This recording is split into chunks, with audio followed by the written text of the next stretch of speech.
여러분 안녕하세요. 경제 지식과 문화 정보를 다루며 여러분의 오전을 책임지는 방송 유민영의 경제 돋보기, 저는 앵커 유민영입니다. 오늘 3월 6일이죠. 개구리가 겨울잠에서 깨어난다는 경칩이 다가왔습니다. 겨우내 꽁꽁 언 물들도 다 녹아서 이제 새로운 생명을 기다리고 있는데요. 우리도 겨우내 조금 처졌던 몸 다시 한번 활기차게 깨워보겠습니다. 오늘도 경제 돋보기 활기차게 시작합니다. 지금 시작하겠습니다.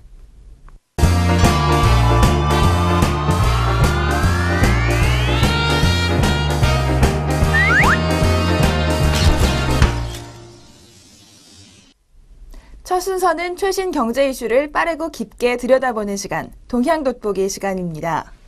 벌써 중국 상해 증시와 홍콩 증시의 주식을 교차 거래하는 이른바 후광퉁이 시행된 지 100일 남짓이 지났습니다. 후광퉁에 따라서 중국 경제 규모가 굉장히 커졌다고 하는데요. 이 후광퉁에 대항해서 일본과 싱가포르, 대만도 움직이고 있다고 합니다. 이 삼각 동맹 소식 오늘 동향 돋보기에서 자세히 알아보겠습니다. 후광퉁이 시행되면서 중국 주식 거래가 아시아 최대를 기록한 것으로 나타났습니다. 이에 대항하기 위해서 일본과 싱가포르, 대만이 전략을 세우고 있는데요. 실제로 지난해 11월 후광퉁 실시 이후 일본 증시는 상장기업 시가총액 전체 규모에서 아시아 지역 1위를 중국과 상해 증시에 내줬습니다. 지난해 상하이 복합지수가 53%나 폭등했고요. 덕분에 상하이와 홍콩 증시 기업들의 시가총액 규모는 일본을 제치고 아시아 최대를 기록하기도 했습니다. 중국은 이미 후광퉁에 이어서 선전과 홍콩 증시도 교차 거래할 수 있는 이른바 선강퉁도 추진 중입니다. 이렇게 올해 하반기에 시행될 가능성이 높은 선강퉁까지 더해지면 일본이 중국을 다시 추월하기는 어렵다는 판단을 했습니다. 그래서 일본이 본격적으로 움직인 건데요. 싱가포르와 대만과 손을 잡고 있습니다. 후광퉁처럼 주식의 교차 거래를 추진하고 있다고 지난 3일 월스트리트 저널이 처음 보도했습니다. UBS 증권 재팬의 관계자에 따르면 이런 연결 추세는 세계적인 흐름이어서 일본 거래소 역시 이 게임에서 벗어날 수 없다 이렇게 말했고요. 일본 거래소로서는 일단 아시아 태평양 지역 내에서 연결되는 것을 추진하는 것이라고 분석했습니다. 일본과 싱가포르, 대만의 교차 거래는 주식시장을 확대하기 위해서 이미 각 거래소들이 M&A를 추진하다가 당국의 규제에 막혀 실패한 이후에 나온 정책입니다. 앞서 싱가포르 거래소는 호주 증권거래소의 모회사와 합병을 추진했지만 2011년 호주의 규제에 걸려서 무산된 적이 있었습니다. 일단 이에 따라서 일본과 싱가포르가 먼저 연결될 거라고 하는데요.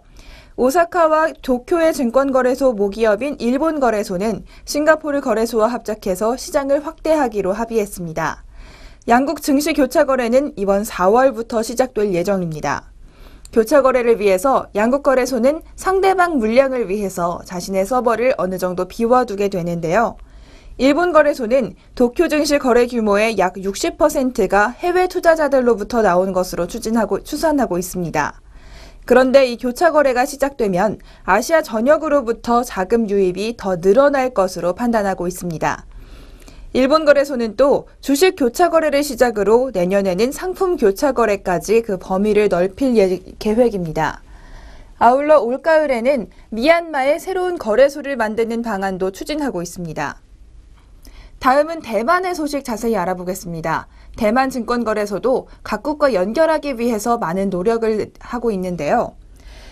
정부와 규제당국의 승인을 받고 교차 거래에 뛰어들 채비를 본격적으로 하고 있습니다. 대만 증권거래소는 일본 거래소와 교차 상품을 설립하고 공동 마케팅 등에 대해서 논의를 진행하는 한편 싱가포르 거래소와도 연내 교차 거래 협의 개시를 목표로 준비에 들어갔습니다. 이로써 일본과 싱가포르, 대만이 각각 연결되게 되는 것인데요. BNP 파리바 투자 파트너 재팬의 최고 경영자 시마자키 류헤이 씨의 말에 따르면 아시아의 기업 공개 시장은 각국 국내에 한정돼 있는데 증시 교차 거래는 국내외 기업들의 상장을 부추길 것이라고 말했습니다.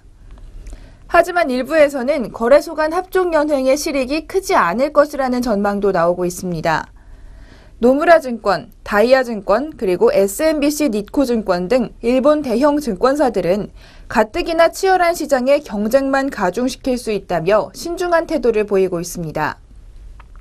일본 증권사의 한 관계자는 교차 거래도 어떤 실익도 없을 것이라고 단언하면서 싱가포르 증권사가 일본 증시에서 거래를 하게 되면 실적 압박만 더 높아질 것이라고 우려했습니다.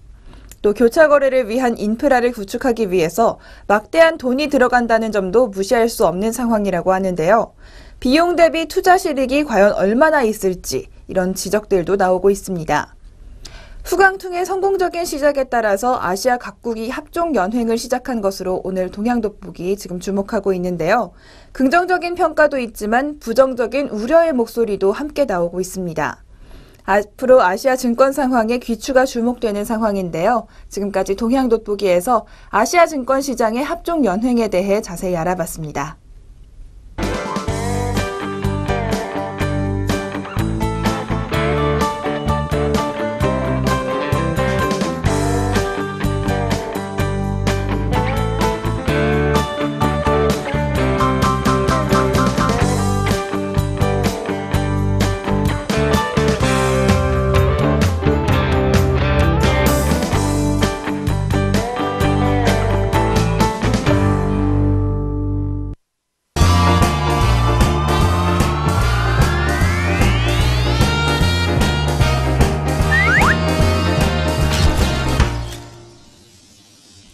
이번 순서는 아리송한 단어 확실하게 잡아가는 시간, 용어 돋보기 시간입니다. 바로 2015 바르셀로나 모바일 월드 콩그레스가 열렸습니다. 이 모바일 월드 콩그레스에서 소개된 새로운 LTE 기술들, 오늘 용어 돋보기에서 자세히 알아보겠습니다. 바르셀로나에서 열린 모바일 월드 콩그레스, 올해는 삼성전자의 갤럭시 S6가 많은 주목을 받았는데요.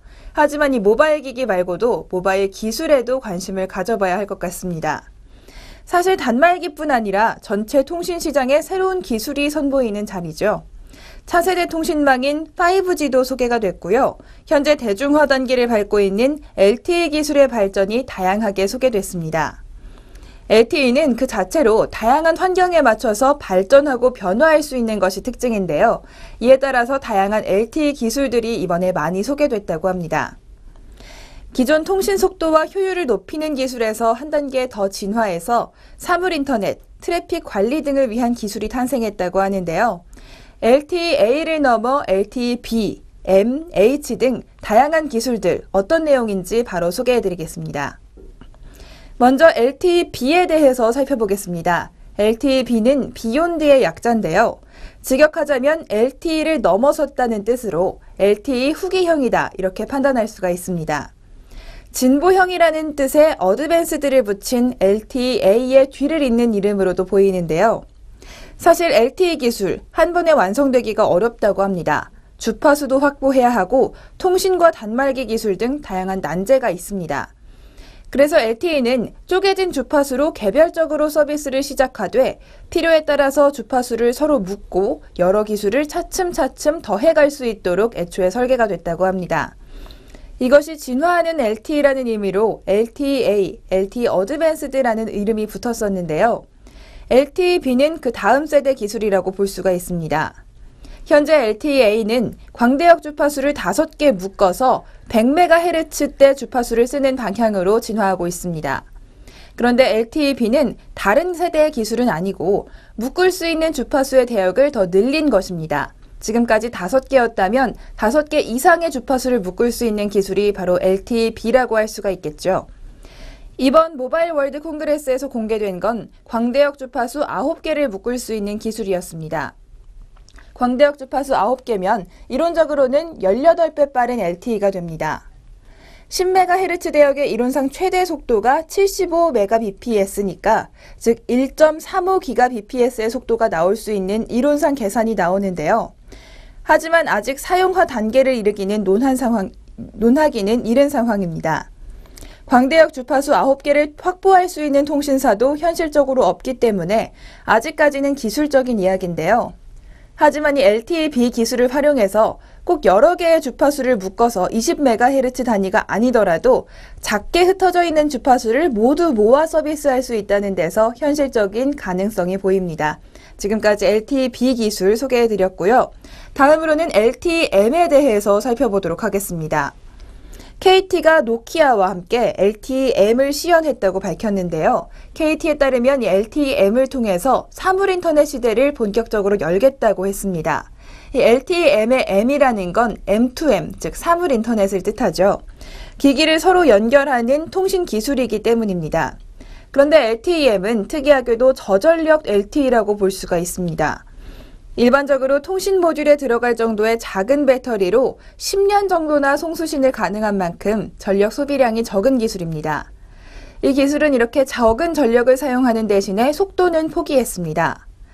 실제 통신 속도는 200bps 내외인데요. 전화선을 쓰는 모뎀이 56 정도인 것과 비교하면 지금 인터넷 시대에 정말 보잘것없는 속도다 이렇게 보실 수도 있는데요. 하지만 기기 간 연결에 쓰이는, 그러니까 사물 인터넷에 쓰이는 데이터 양이 그렇게 많진 않기 때문에 통신에 영향은 없다고 합니다. 물론 기존 LTE 통신 속도에도 거의 영향을 끼치지 않습니다. 노키아 코리아의 관계자에 따르면 사물 인터넷에는 한 달에 한 번만 송수신해도 되는 정보들이 있다고 합니다. 바로 가로등을 끄고 켜는 스위치, 혹은 집집마다 달린 가스 계량기 검침, 주차장 관리 이런 것들이 있죠. 실시간과 빠른 시간이 아니라 간단한 정보를 빠르고 안정적으로 주고받는 데 쓰는 기술이 바로 LTE-M이라고 볼 수가 있습니다. LTE-M의 또 하나의 강점, 인프라를 위해 따로 망을 설치할 필요가 없다는 겁니다. 우리나라의 경우 전국에 LTE가 깔려있기 때문에 곧바로 상용화할 수 있을 만큼 기본 환경은 이미 잘 갖춰져 있습니다. LTE-M이 경쟁력을 갖는 것은 기기 간 통신의 효율성 때문인데요. 현재 무선랜의 경우 속도는 빠르지만 전력 소비가 높은 편입니다. 하지만 LTE-M은 저전력으로 사실상 전국이 연결되기 때문에 별도의 네트워크 허브 없이도 전국에 연결하고 원격으로 제어할 수가 있다고 합니다.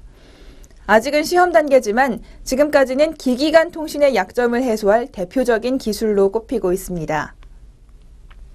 마지막으로 LTE-H에 대해서 살펴보겠습니다. LTE-H는 LTE와 무선랜 신호를 함께 쓰는 기술입니다.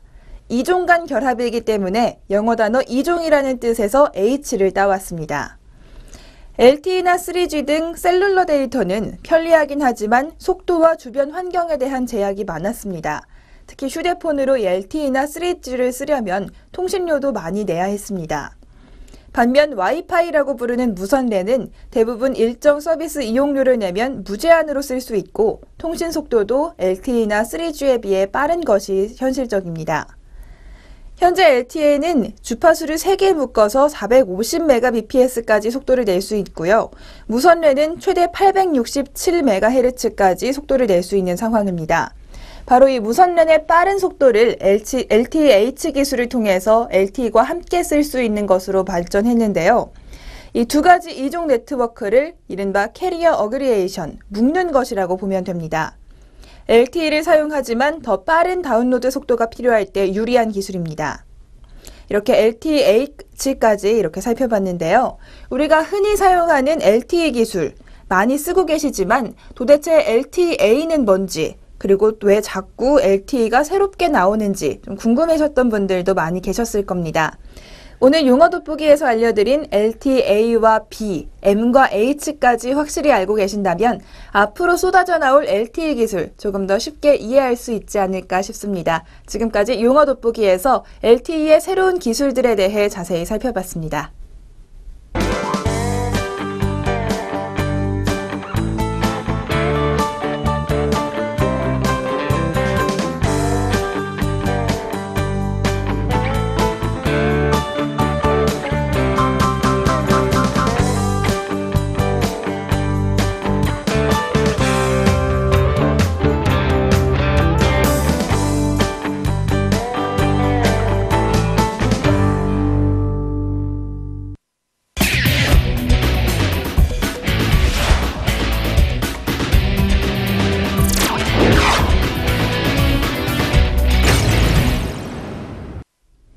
경제의 문화적 재미를 더하다. 컬처 앤 이코노미 시간입니다.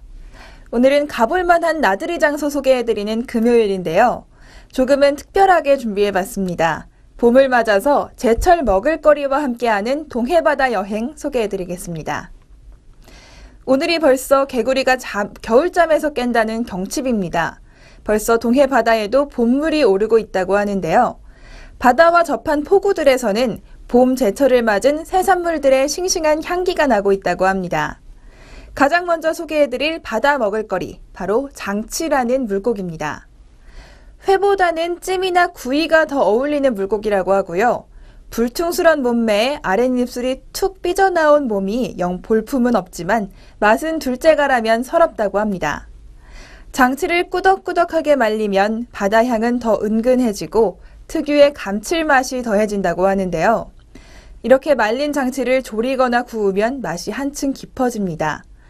미식가들에게 다소 생소한 장치의 본명, 바로 벌레 문치라고 부릅니다. 동해안 중북부 이북의 수심 300m에서 500m 바다 밑에 살고요.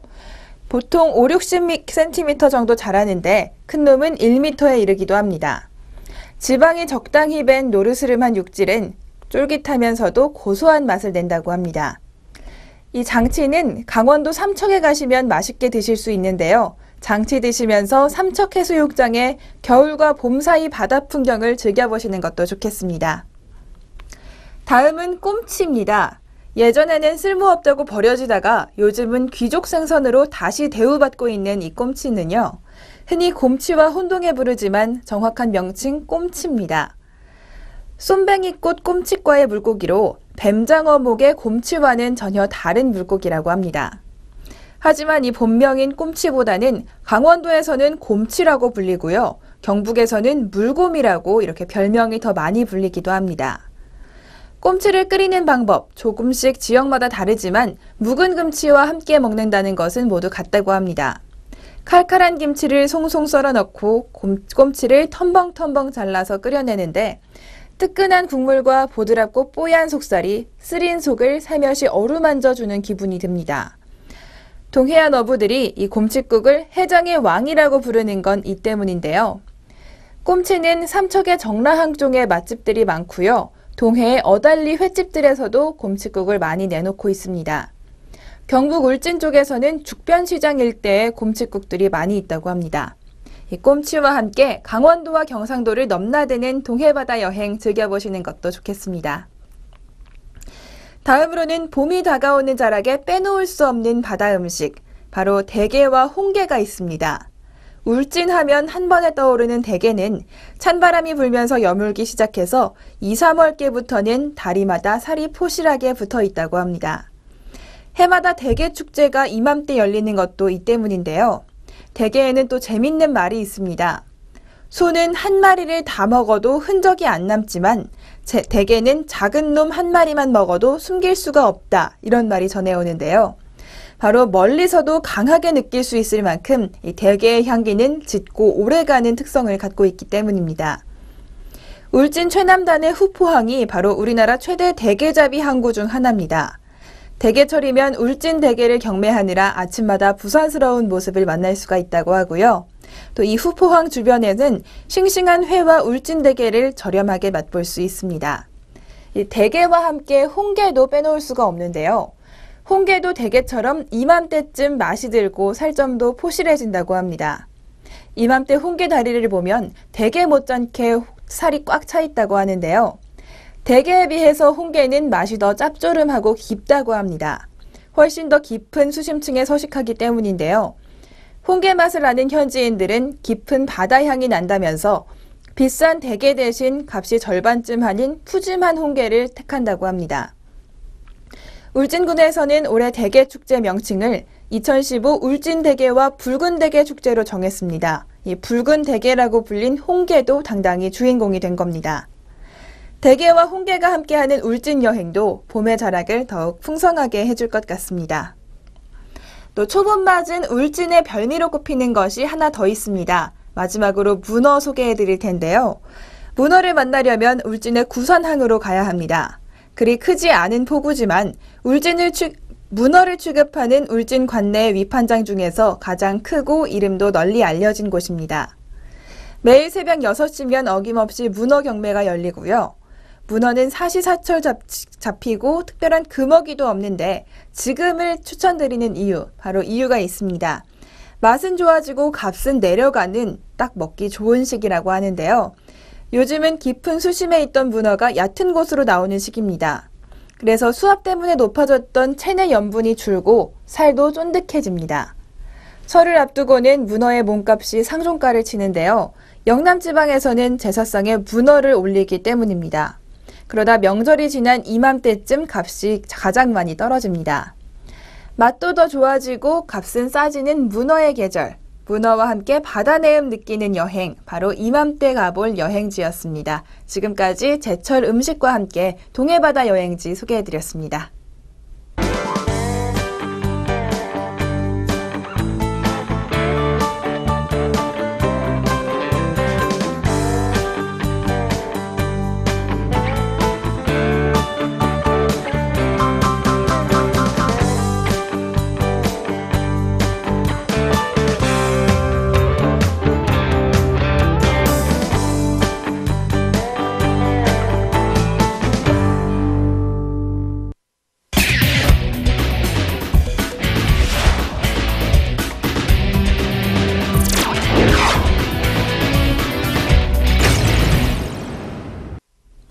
이번 순서는 주목할 만한 종목 한 종목씩 소개해드리는 주식 한마디 시간입니다.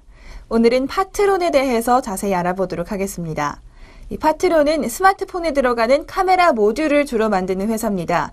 이 파트론에 좋은 소식이 있었는데요. 바로 삼성전자의 갤럭시 S6의 전면 카메라 화소수가 500만 화소로 정해졌다는 겁니다. 전작인 갤럭시 S5의 200만 화소 대비 대폭 개선된 수치입니다. 이 전면 카메라의 셀카 기능, 이제 전체 프리미엄 모델로 확산될 것으로 판단이 되고 있는데요. 이와 관련된 카메라 모듈 부품 업체들의 이번 실적은 당초 예상보다 더 좋아질 것이라고 이야기들이 나오고 있습니다. 파트론은 프리미엄 스마트폰의 전면 카메라 모듈을 지속적으로 공급해왔고요. 올해는 삼성전자의 볼륨 증가로 실적은 더 증가할 것으로 예상됩니다. 더 파트론은 업계 최고의 생산 기술과 가격 경쟁력을 확보하고 있어서 점유율 상승까지도 기대해 볼 만하다는 평가가 나옵니다. 올해 카메라 모듈 부분의 매출액은 전년 대비 37% 증가해서 실적 개선을 주도할 전망입니다. 파트론의 2015년 실적 성장이 부각되는 또 하나의 요인, 바로 기저효과에 있습니다. 2014년에는 예상 밖으로 부진한 실적을 기록했는데요. 삼성전자를 비롯한 전략 고객사 판매가 부진했기 때문입니다. 이로 인해 파트론의 2014년 매출액은 전년 대비 30% 감소했고요. 영업이익은 무려 50%나 감소했습니다. 특히 4분기 연결 실적은 갤럭시 노트4의 신제품 출시 효과에도 불구하고 해외 자회사의 비용 증가로 당초 예상보다 이익이 더 감소한 것으로 추정됐습니다. 하지만 2015년 삼성전자의 신제품인 갤럭시 S6의 판매가 시장 예상치보다 더 높을 것으로 예상되면서 파트론의 연간 영업이익은 전년 대비 39%나 늘어날 것으로 전망되고 있습니다. 특히 2013년 영업이익의 70% 수준까지는 회복이 가능할 것으로 예측되고 있는데요. 카메라 모듈 산업 성장이 지속되고 전략 고객사인 삼성전자의 물동량이 다시 회복되면서 증권가에서는 파트론의 실적과 목표 주가를 상향 조정하고 있습니다.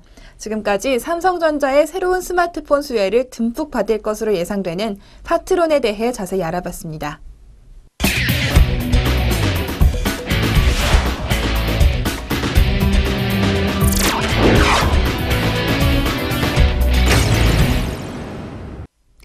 경제적으로 사느라 지친 삶 가운데 쉼표가 되는 시간, 3분 문학 충전 시간입니다. 오늘은 재미있는 시 한 편 준비했는데요. 시 제목, 바로 굴해우소입니다. 이 제목을 보시면 조금 짐작이 가실 것도 같습니다. 불가에서 해우소라고 부르는 화장실에 대한 이야기인데요. 시인이 화장실에서 일어나는 일에 대해 묘사하는 방식이 참 재밌습니다. 시 바로 함께 들어보시죠. 굴해우소, 윤재림. 허구렁 속 빠져나가 비로소 제 무게로 제 세상으로 내려앉는 묵은 것들. 새것 온다, 햇것이 온다. 반가이 튀어오르며 흔쾌히 가운데 자리 내주며 비켜 앉는 더 묵은 것들. 네, 이렇게 화장실 변기 안에서 일어나는 일들이 재미있으면서도 따뜻하게 표현되어 있습니다. 변기 안에 묵은 것들이 새 것을 위해 흔쾌히 자리를 비켜주는 모습, 좀 따뜻하게 바라보고 있는 느낌이 드는데요. 이렇게 세상을 조금 재미있게 바라보게 만들어주는 것, 시가 우리에게 주는 가장 큰 가치 중에 하나가 아닐까 싶습니다.